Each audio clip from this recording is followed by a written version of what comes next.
Alors tout d'abord, un stickbait, c'est quoi? Un stickbait, comme vous le voyez ici, c'est un leurre dur et filiforme qui est démuni de bavettes. Généralement, ils sont flottants, même s'il y a des modèles un petit peu plus denses qui évoluent juste sous la surface, mais vous l'aurez compris, c'est un leurre qui évolue en surface et qui, lors des animations qu'on va lui imprimer, va effectuer des écarts de droite à gauche. Donc de type zigzag, c'est une nage qu'on appelle walking the dog.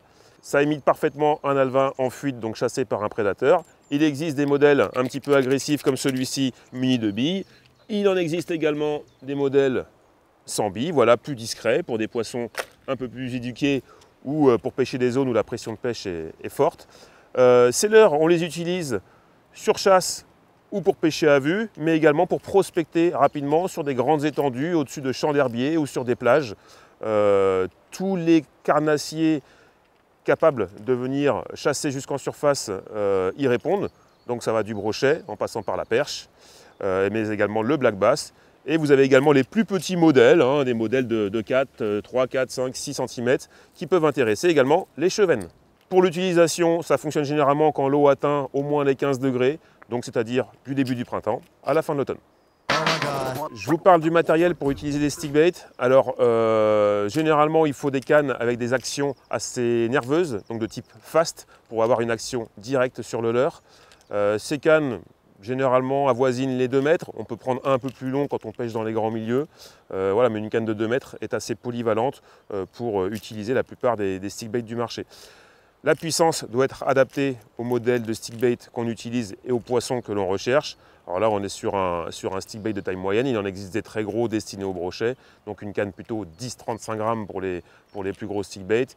Maintenant, généralement, une canne de 5 à 20 grammes vous permettra d'animer la plupart des stickbaits du marché, allant de 4-5 cm jusqu'à, comme ici, une dizaine de centimètres.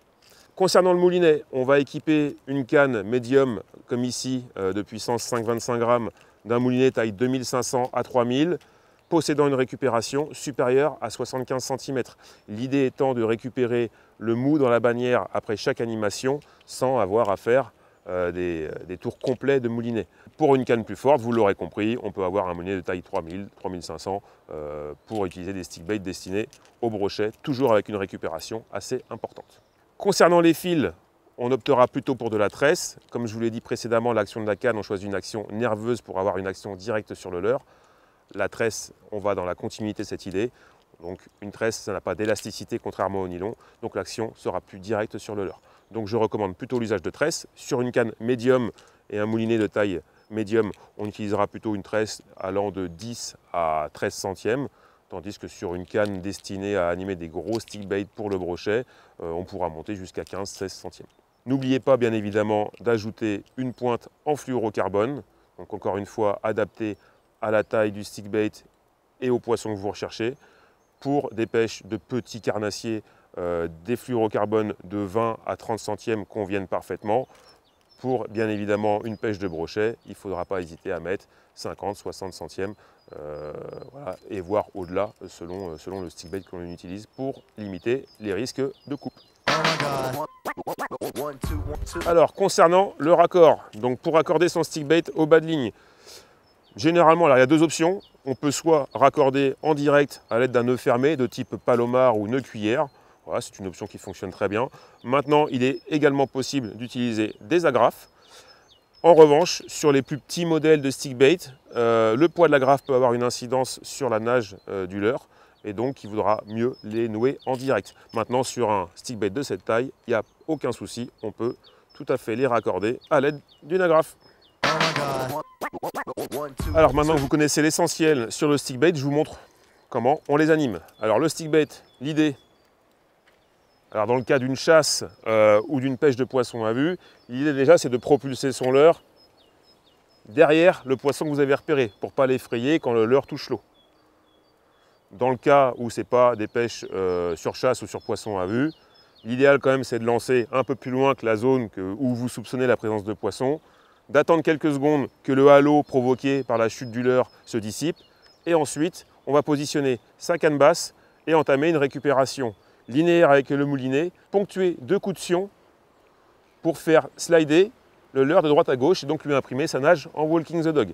Alors 2 façons d'imprimer cette nage. Pour les petits stick bait, moi j'aime bien pêcher rapidement. Donc, vous voyez, cumuler les coups de sion, tandis que je mouline. Donc on a un leurre voilà, qui fait des écarts rapides. Tandis que sur des gros leurres à brochet munis de billes, comme c'est le cas ici, vous voyez, où là j'ai une grosse bille qui claque, bah, l'idée c'est de faire claquer la bille généreusement. Donc là, je vais procéder de la même façon, je lance mon leurre, j'attends que le halo se dissipe, et ensuite j'entame ma récupération un peu plus lente et avec des coups de canne, vous voyez, plus espacés, pour lui faire claquer la bille et lui laisser le temps de slider jusqu'au bout. Donc il fait des écarts plus amples, la bille claque plus généreusement, et donc voilà, on attire des plus gros prédateurs. Et on a une nage aussi plus lente qui laisse le temps aux poissons de cibler et d'attaquer avec précision. Alors ces deux animations peuvent être combinées forcément selon l'activité des poissons, l'agressivité des poissons. Si vous avez, il arrive des fois quand on mouline très vite, que les perches notamment viennent derrière et loupent le stick bait. Donc là, il peut être bon de ralentir un petit peu ou même de faire des pauses. Donc on peut alterner et faire quelques pauses de quelques secondes, d'une ou deux secondes, avant de reprendre sa récupération. Voilà, donc on joue, je dirais, avec ces deux rythmes-là et d'éventuelles pauses pour faire réagir le poisson qui est suiveur ou qui loupe le stick bait. Hop là. Et voilà, vous savez désormais comment bien utiliser un stick bait. Alors s'il y a des spécialistes qui nous regardent et qui ont des choses, des points à ajouter que j'aurais pu oublier, qu'ils n'hésitent pas à le partager avec nous dans la barre commentaire. Et puis nous, on se retrouve pour un prochain tuto. Oh my God. 1, 2, 1, 2.